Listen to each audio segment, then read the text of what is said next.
Hi, I'm Greg Zafrano, Operations Coordinator for Registration Services here at St. Joseph's Health Center.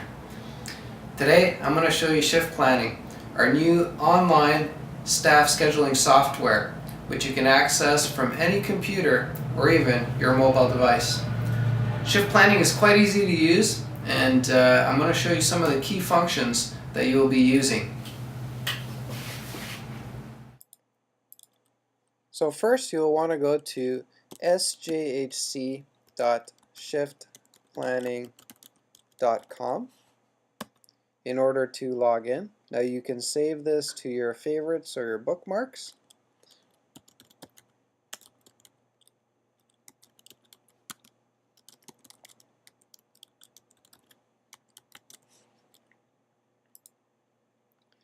You will be receiving your login and password by email, and what you will be able to do right from the beginning is change your password.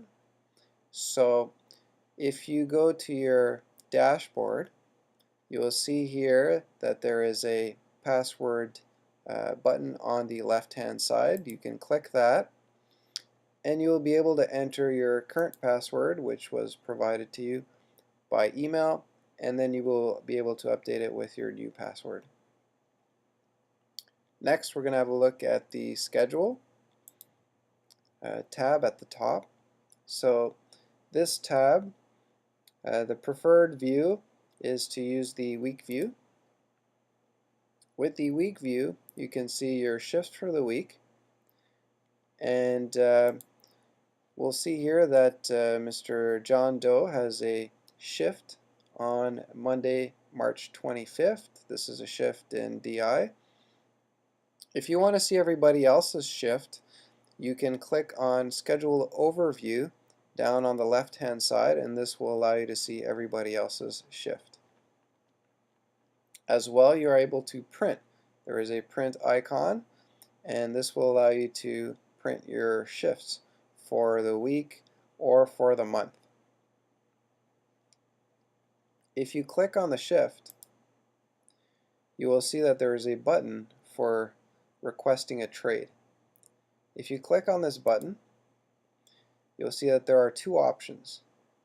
The first one, you can trade your shift. So this is basically a shift swap with somebody else. The second option is an option for you to release your shift, so you're giving your shift away to someone. So let's try, for example, a shift release. So if you click shift release, you will see here that you have potential people who can take this shift, and we will, in this example here, select Greg Zafrano. If we were to select other people, if there were other people who were able to pick up this shift, they would appear here on the list, and basically the first person to accept the shift on the receiving end would receive the shift. The other important thing is that management would have to approve the shift as well. So before we can submit this, we have to enter a comment. So for example, I have a dentist appointment. Please take my shift, and I'll submit.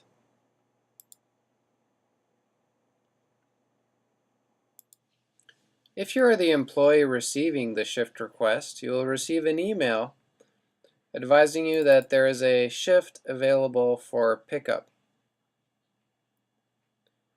This will allow you to go to your shift planning and review shifts that are available for pickup. So I would go to my request tab and then click on shift trades, and I'll see here that there is a shift available for pickup from John Doe. So I can choose to accept or reject this shift available for pickup. So if I click accept as an employee, it would then go to management to accept or reject. In this particular case, Greg Zafrano is also the supervisor, so he would accept or reject and providing the final approval for the shift. In this example, I'll just reject the shift, and if the shift is accepted or rejected, a notification would as well be sent to both employees so they would know whether it was accepted or not. So this time we're going to click on the shift and click on request trade, but we're going to do a trade shift instead.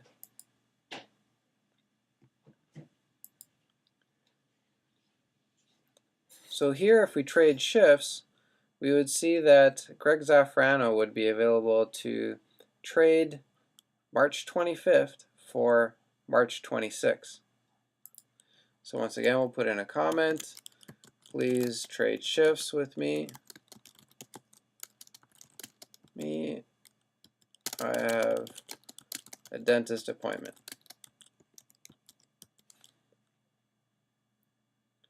Once again, if there's multiple people that could potentially cover it, you could select multiple people, and the first person to accept it would receive the shift. So I will click continue. And once again, an email would be sent to group-wise to Greg Zafrano to go see his new shift swap request. And so you'd go to your requests once again. So as Greg Zafrano, I would see that John Doe has sent me a shift swap, and I can either accept it or reject it. So if I accept it, then it will go to management to approve, and management would either accept or reject it. In this case, we accepted the shift exchange, and an email would be sent to group-wise alerting the employees that the shift was accepted. So back to our employee John Doe, and going back to the request tab. So if John Doe goes to the request tab, he would be able to go to the vacation button on the left hand side and make a vacation request. So in this particular case, you can click on the from and to dates to request vacation. So you click on from, select a date for the start and an end date for the vacation. Whether you want to submit a comment or not is optional, and you'd hit submit request. So now the request would be sent to management to approve. When the vacation request is approved, it'll appear here under upcoming time off. For management, your scheduled vacation will appear as unavailable, and therefore they will not be able to schedule you. Now another interesting feature for part-time staff is the availability settings. So if you go to Dashboard and you click on Availability, you'll see here that you have a week with all the individual hourly time slots. Now let's say in this particular scenario, John Doe is has night classes on Tuesdays and will not be available from 3 p.m. on. So you'd select these time slots and they will turn to pink, indicating that John Doe is unavailable every Tuesday.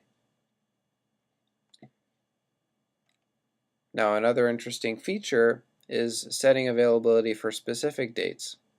So let's say, for example, there's reading week and there's one specific Tuesday when there are no classes and John Doe would be available. So you can click on Add New Date, select the date, so let's say Tuesday, March 26th, click on the arrow, and it'll appear here as future availability. Now you click on the Edit button, and you'll see here that from 3 o'clock on, it's highlighted in pink showing as unavailable. So I could highlight it once again and it will turn back to green, indicating that on March 26th John Doe is available all day. You can also do the same thing as add another new date and select it all as unavailable. So for example, let's say that the schedule has been released for the month and John Doe is not scheduled to work on a Friday and wants to keep it that way because he already has plans. So you can click on Add New Date, select, let's say, Friday, March 29th, click on the arrow, and then on the Edit button, and you can highlight the entire day or part of the day in pink showing as unavailable.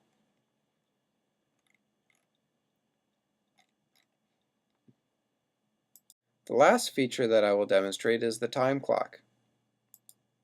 So if you click on the time clock tab, you will see here that you have a clock in, clock out option. Now the new expectation is that when you arrive for your shift, you log into your computer, log into shift planning, and clock in through the time clock.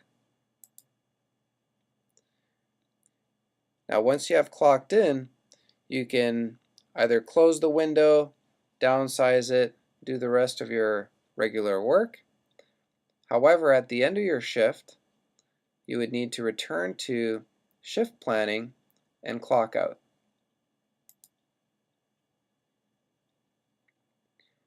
Now the clock in and clock out times will appear on your timesheet. Now it is important to remember that your pay will not be based on the clock in and clock out times. Your pay will be based on your scheduled shift hours.